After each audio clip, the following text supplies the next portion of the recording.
They do, and you think about it.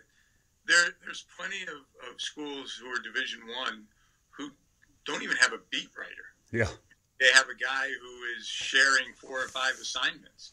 I know when I was at UMKC, that was the case. You know, he called himself our beat writer, but he had about 4 or 5 other teams.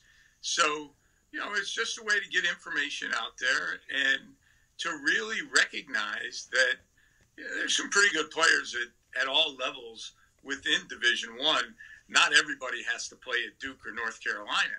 And, you know, and I think it's kind of grown from there. It's kind of been in flux. I mean, we've had as many as 32 on a given year. Last year was a little different, a little bit smaller.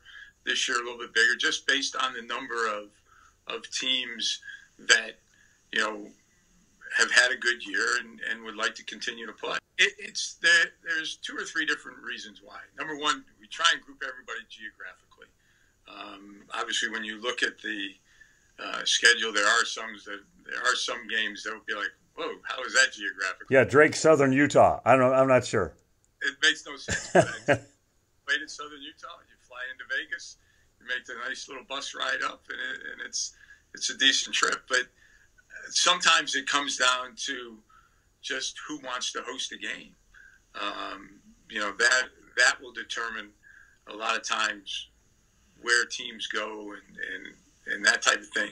We re-bracket it again because some teams are able to host games, some teams aren't because of their facilities. Right.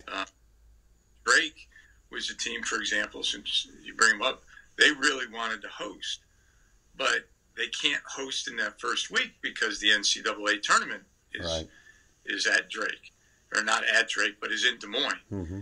So they're going to go on the road, and their hope is they win the game on the road, and then they come home and host. So a lot of it has to do with facilities and the availability.